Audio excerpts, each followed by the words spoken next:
ಯಾವುದೇ ದೇಶ ಆರೋಗ್ಯವಾದ ದೇಶ ಆಗಬೇಕಾದ್ರೆ ಅದಕ್ಕೆ ದೇಹ ದಂಡನೆ ಬಹಳ ಮುಖ್ಯ. ಆ ದೇಹ ದಂಡನೆಗೆ ಮುಖ್ಯವಾದ ರೂವಾರಿ ಯಾರು ಅಂದ್ರೆ ಇಲ್ಲಿ ಕೂತಿರುವಂತ ಎಲ್ಲ ದೈಹಿಕ ಶಿಕ್ಷಣ ನಿಮ್ಮ ನೋಡಿ ನರೇಂದ್ರ ಮೋದಿ ಅವರು ಫಿಟ್ ಇಂಡಿಯಾ, ಆ ಕಾಲದಲ್ಲಿ ಮಹಾತ್ಮ ಗಾಂಧಿ ಕಾಲದಲ್ಲಿ ಕ್ವಿಟ್ ಇಂಡಿಯಾ ಇತ್ತು.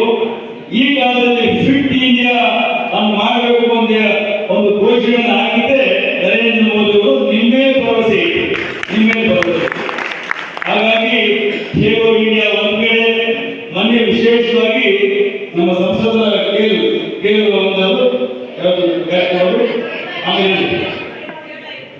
ಇಂಡಿಯಾ ಆ ಕಾರ್ಯಕ್ರಮವನ್ನು ಮಾಡ್ತಾ ಇದ್ದಾರೆ. ನನಗೆ ಒಂದೇ ಒಂದು ವಿಚಾರ ಹೇಳಬೇಕು ಅಂದ್ರೆ, ಈ ನಿಮ್ಮ ಕೈಗೆ ಇರುವ ಎಲ್ಲ ವ್ಯವಸ್ಥೆಯನ್ನು ನಾವು ಕಿತ್ಕೊಂಡ್ಬಿಟ್ಟಿದ್ದೀವಿ. ನಿಮ್ಮ ಕೈಗೆ ಏನು ಬರಿಗೈಯಲ್ಲಿ ಕೆಲಸ ಮಾಡಿಕೊಳ್ಳುತ್ತೆ. ಕೃತಿಯುಗದಲ್ಲಿ ಗುರು ಶಿಷ್ಯನನ್ನ ಕೊಂದು ಪಾಠ ಮಾಡ್ತಾ ಇದ್ರು ಅಂತ ಹೇಳ್ತಾ ಇದ್ರು. ತ್ರೇತಾಯುಗದಲ್ಲಿ ಶಿಷ್ಯನನ್ನ ಗುರು ಹೊಡೆದು ಬಿಟ್ಟು ಪಾಠ ಮಾಡ್ತಾ ಇದ್ರು ಅಂತ ಹೇಳ್ತಾ ಇದ್ರು. ದ್ವಾಪರ ಯುಗದಲ್ಲಿ ಗುರು ಶಿಷ್ಯನನ್ನ ಬೈದು ಪಾಠ ಮಾಡ್ತಾ ಇದ್ರು ಅಂತ ಹೇಳ್ತಾರೆ.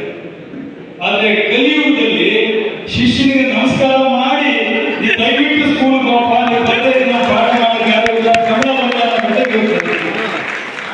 ಹಾಗಾಗಿ ನಿಮ್ಮ ಕೈಯಿಂದ ಲಾಠಿ ಇಟ್ಕೊಂಡಿದ್ದೇವೆ. ಯಾವ ಮಕ್ಕಳನ್ನು ಬೈಯಕ್ಕೆ ಯಾರಿಗೂ ಅಧಿಕಾರ ಇಲ್ಲ ಅನ್ನೋ ಮಟ್ಟಕ್ಕೆ ನಾವು ಬಂದ್ಬಿಟ್ಟಿದ್ದೇವೆ. ಹಾಗಾಗಿ ಮಕ್ಕಳಲ್ಲಿ ಶಿಸ್ತು ಕಡಿಮೆ ಆಗ್ತದೆ. ಒಬ್ಬ ಒಳ್ಳೆಯ ದೈಹಿಕ ಶಿಕ್ಷಕ ಒಂದು ಶಾಲೆಯಲ್ಲಿ ಇದ್ರೆ ಆ ಶಾಲೆ ಬಹಳ ಶಿಸ್ತುಬದ್ಧವಾಗಿ ನಡೆಯುತ್ತೆ ಅನ್ನುವ ಭ್ರಮೆಯನ್ನೆಲ್ಲ ಇದ್ವಿ. ಆದ್ರೆ ಇವಾಗ ಯಾವಾಗ ಓವರ್ ಕಿತ್ಕೊಂತಿದ್ರೋ ಶಿಸ್ತು ಕಡಿಮೆ ಆಗ್ತದೆ. ಶಿಸ್ತಿನಲ್ಲಿ ಕಡಿಮೆ ಆಗುತ್ತೋ ಅಲ್ಲಿ ವಿದ್ಯಾರ್ಥಿಗಳ ಕಡಿಮೆ ಆಗುತ್ತೆ. ಹಾಗಾಗಿ ಸರ್ಕಾರದ ಧೋರಣೆಗಳನ್ನ ಮತ್ತೊಮ್ಮೆ ವಿಮರ್ಶೆ ಮಾಡಬೇಕು ಅನ್ನೋದು ನನ್ನ ಆಗ್ರಹ ಸರ್ಕಾರಕ್ಕೆ. ಮತ್ತೊಮ್ಮೆ ಅದ್ರ ಬಗ್ಗೆ ವಿಮರ್ಶೆ ಮಾಡಬೇಕು ಸರ್ಕಾರ. ತಂದೆ ತಾಯಿ ಇರುವುದೇ ಮಗು ಜಾಸ್ತಿ, ಇಬ್ಬರು ಮಕ್ಕಳಿಗೂ ಭಾರಿ ಕಡಿಮೆ. ನಿಮ್ಮಲ್ಲಿ 3 ಮಕ್ಕಳ ಕೈ ಐತೆ, 3 ಮಕ್ಕಳ ಕೈ ಐತೆ? ಯಾರು ಇಲ್ಲ. 2 ಮಕ್ಕಳ ಕೈ ಐತೆ, ಒಂದೇ ಮಗು ಕೈ ಐತೆ, ಅದಕ್ಕೆ ಜಾಸ್ತಿ ಇದ್ದಾರೆ. ಅಂದ್ರೆ ಇರುವುದೊಂದು ಮಗು. ಆ ಮಗುವನ್ನ ಕಣ್ಣಿಗೆ ರೆಪ್ಪೆಗೆ ನೋಡ್ಕೊಳ್ತೀರಿ. ನೀವು ಹೊಡೆಯಕ್ಕಾಗಲ್ಲ, ಗಂಡ ಹೊಡೆಯಕ್ಕಾಗಲ್ಲ, ಅಮ್ಮ ಹೊಡೆಯಕ್ಕಾಗಲ್ಲ, ಅಪ್ಪ ಹೊಡೆಯಕ್ಕಾಗಲ್ಲ, ಮೇಷ್ಟ್ರು ಹೊಡೆಯಕ್ಕಾಗಲ್ಲ.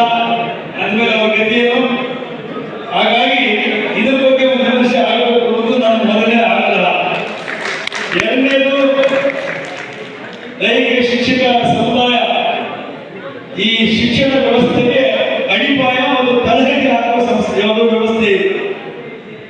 ಇದಕ್ಕೆ ವಿಶೇಷವಾಗಿ ನಮ್ಮ ಸರ್ಕಾರ ಇದ್ದಾಗ, ಬಿಜೆಪಿ ಸರ್ಕಾರ ಇದ್ದಾಗ, ಜೆಡಿಎಸ್ ಸರ್ಕಾರ ಇದ್ದಾಗ ವೈದ್ಯನಾಥನ ವರದಿಯನ್ನ ತಯಾರು ಮಾಡಿದ್ದೇ ನಾವು.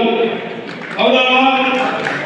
ವೈದ್ಯನಾಥನ ವರದಿ ತಯಾರು ಮಾಡಿ 14 ಅಂಶಗಳಲ್ಲಿ 13 ಅಂಶಗಳನ್ನು ಅನುಷ್ಠಾನಕ್ಕೆ ತಂದಿದ್ದು ಯಾರು ಹೇಳ್ಬೇಕು ನೀವು? ಯಾರು? ನಮ್ಮ ಸರ್ಕಾರ ಇದ್ದಾಗ, ಬಿಜೆಪಿ ಸರ್ಕಾರ ಇದ್ದಾಗ, ಜೆಡಿಎಸ್ ಸರ್ಕಾರ ಇದ್ದಾಗ. ಒಂದೇ ಒಂದು ಬೇಕಾಗಿದೆ, ನೀವೆಲ್ಲ ಎಷ್ಟು ಸ್ವಾರ್ಥ ಅಂದ್ರೆ 13 ಕೆಲಸ ಮಾಡಿದ್ದೀವಿ, ಖುಷಿ ಇಲ್ಲ. 14ನೇ ಕೆಲಸ ಮಾಡಲಿಲ್ಲ, ಯಾಕೆ ಅಂತ ಕ್ವಶನ್ ಮಾಡಿ. ಏನಾದ್ರು ನಿಮಗೆಲ್ಲ ಗೊತ್ತಲ್ಲ, 99 ಕೆಲಸ ಮಾಡಿದ್ರು ಖುಷಿ ಇಲ್ಲ. ಒಂದು ಕೆಲಸ ಯಾವ ಆಗಲ್ಲ ಅದನ್ನ ಇಟ್ಕೊಂಡು ಆ ಕೆಲಸ ಆಗಿಲ್ಲ, ಆ ಕೆಲಸ ಆಗಿಲ್ಲ ಅಂತ.